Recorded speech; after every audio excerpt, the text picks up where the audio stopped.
The underground knows about this featherweight fight right here. Coming up, a couple of great grapplers. We have the Leech, Damon Jackson, taking on a man with no fixed nickname, Pat Sabatini. Daniel Gracie's own, a guy that trains out of one of the winningest gyms that you don't really hear enough of. I mean, Paul Felder will tell you about it just about every single weekend. But when you do look at this matchup, Matt, a couple of guys that are really sketchy with what they'll do when they're on the mat. And if you look at it for Jackson, he took a super short notice replacement opponent his last time out in Dan Argueta, and he backpacked him for like 3 entire rounds. And if you do look at the end of the fight, Jackson's got a big shiner. It's because Argueta had really sneaky placed shots like this, and he just kept whacking the mole. It was more of an accumulation, yeah. Hey, he did a great job, did Argueta, landing those punches, but Jackson, with the control time, did a great job. But when I do look at Damon Jackson's overall body of work, you might know him for his original UFC tenure where he went 0-1 with a draw and a no contest, and they said, okay, get some more experience, get some seasoning. So he became the LFA featherweight champ. He fought over with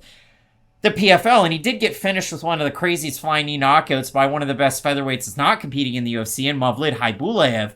But for Damon Jackson, this recent run with the UFC really is special, and if you do look at it, 4-1 since 2020. Last 3 fights have been wins, and in those last 3 fights, 25 minutes plus of control time. It's wild to see how much control time the former NIA All-American wrestling star has been able to accumulate in the UFC, and you do consider it. Even in the fight that Damon Jackson took in his UFC re-entry, 2 days notice against Mirsad Bektic, he gets taken down over and over again until he gets that kind of Hail Mary submission, winning a big-time performance bonus there. But you do look at it for Damon Jackson, and again, I think sketchy's the best word to use about him. When I think of Damon Jackson, I think of like the Colts bend but don't break defense when they had Peyton Manning as their quarterback. Because with Damon Jackson, he's very good all around. Like there's not a single part of his game where he's just awful at. I'd say his striking's somewhat slow, but it's not like he doesn't know what he's doing on the feet by any means. The great thing about Jackson is the second you show any level of weakness in your game, whether it's with your cardio, with your striking defense, with your grappling, he's going to try to exploit that, and he's not going to stop trying to exploit that one weakness in your game. And that's why Jackson is such a tough fight on the come up for a lot of these prospects. We see a lot of prospects get turned away at the Damon Jackson door because of all the different wrinkles he can bring to the game and for his finishing potential too. He's not just a guy who's going to go in there, try to wrestle his way to a decision. He can get submissions, he can get TKOs, and that's what makes him so dangerous. But it's going to be really interesting to see how his grappling fares against Pat Sabatini, who up until this point has shown nothing but promise on the mat with his own grappling. He has been phenomenal with his own not only wrestling, but just his grappling sequences. He's someone who can go from a bad position into a good one. And let's go back to that Jamal Emmers fight where he gets dropped in what? It feels like the first punch that's thrown his way. Jamal Emmers cracks him, hurts him really bad. Sabatini immediately goes for the leg, starts grappling, works in an ankle lock, and it just shows how high level he is, even when he is hurt in a fight against another top tier guy. I know Jamal Emmers isn't necessarily thought at of like, you know, he's not a top 15 fighter or anything, but if you're locked in there with Jamal Emmers, it's going to be a tough night no matter who you are, and I really like that win out of Pat Sabatini. It showed growth because we don't know how a fighter's going to look when they face adversity until they face adversity. And the way he looked in that matchup really gave me confidence in his ceiling moving forward. When you look at it for Sabatini, 4-0 in the UFC. Pre-UFC, took on really good level of competition, beat Tony Gravely at one point, beat Damon Blackshear, who's now in the UFC. He was a 2-time CFFC featherweight champ, but when I do go through everything, he's going from 5'6" TJ Laramie to 5'11" Damon Jackson, so a big difference there. And he talked about it, like never really struggles in some of these positions. First round against TJ Laramie, he loses that round. Laramie is all over him with the wrestling. And then round 2, Sabatini's able to take over. Round 3, he really does take over. And if you do consider it, out of Sabatini's last 2 fights, 4 judges' scorecards equaled out to 30-26. That's just how powerful he's been able to equate. And again, I thought he lost round 1 against Laramie, but what have you. He did get 5 takedowns against Tucker Lutz. He got 6 against Laramie.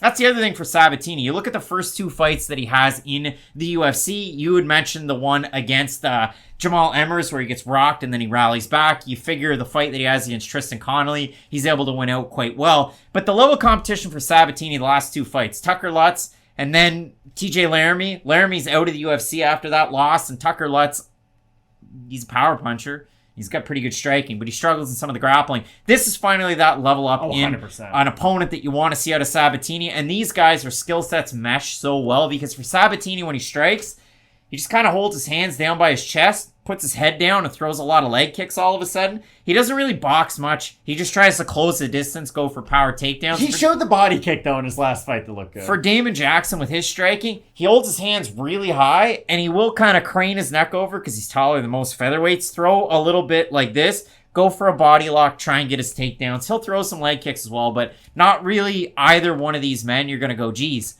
that guy's a premier top 10 striker in the UFC's featherweight division. I agree. But they could be top 10 grapplers, and that's what you like. This one I do like out of Sabatini, though, especially his last two fights. And I know they were against lesser levels of competition, but they did allow him to show at least steady improvements with his striking. I'm not saying we're going to see Sabatini go out there and outstrike guys in the top 15 anytime soon, but I just liken it to like the Marvin Vettori effect, if you will. If you can just improve that part of your game enough to make those entries a little bit easier, it's going to help your game overall, not just striking for striking's sake. I think this is a weird comparison. It's like reintroducing wolves to Yellowstone. It helps the whole ecosystem. I think with Pat Sabatini, if he could level up his striking, even another 5-10%, I think that would help his grappling a lot more, just because it would make fighters respect that part of his game, make their hands come a little bit higher, and it would allow him to go for a lot more of his wrestling with a little bit more ease. Matt, we have a look at the odds in this matchup. Jackson opened the underdog plus 190, still the underdog plus 160 or thereabouts for Sabatini, open plus 225, minus 225, now minus 205. We have a look at the Tapology votes.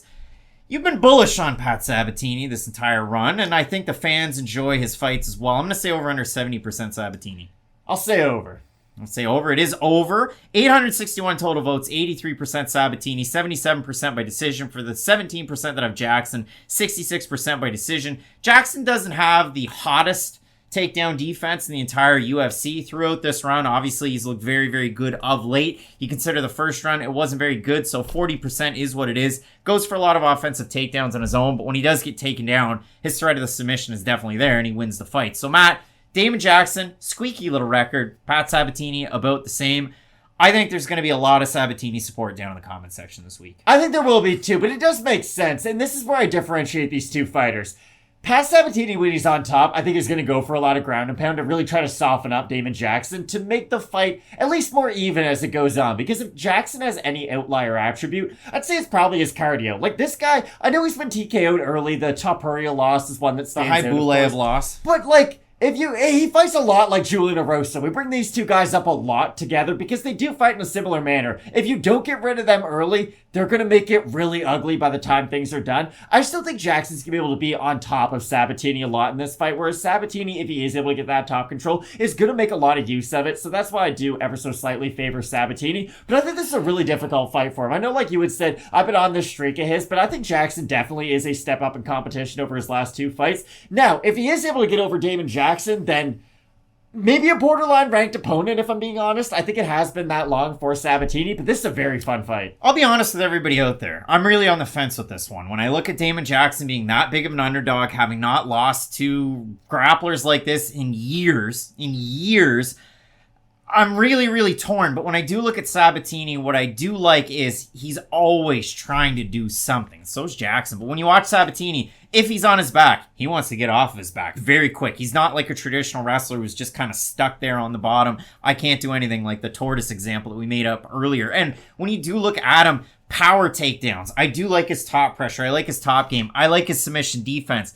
I like that Daniel Gracie kind of gym that he's coming out of with all sorts of great guys. That Fili area, we got a lot of big Fili fighters coming up in the next couple of weeks. But when you look at Jackson, Sean Brady, fighters that you have up closer to the top of this card, I do like that out of him. So ever so slightly, I have Pat Sabatini, which might sound kind of strange based on the odds and the fan vote. But I do think Damon Jackson poses a very unique challenge. And I think when a guy walks in so herky-jerky, creepy, and slinky, as tall as he is, with two black lines up his spine for a tattoo, I think you got to watch out for that Damon Jackson. That Leech, he is a tough out, is he not? You'd cross the street if you saw Damon Jackson walking towards you. You're damn right. That's Slender Man. If I saw Damon Jackson and you walking down the street, I'd be like, I better turn and run. These guys are going to get me. Matt, it's fine. Big time fight between these two guys coming up this weekend. Both of us going with Philly's own Sabatini to get the win. Let us know who you have, please, in the comment section down below. Please. See, I'm trying to be polite. We love the fights coming up this weekend. Sandhagen, Sandhagen in the main event. Keep it locked in with Fight Night Picks. We always say, let's get into it.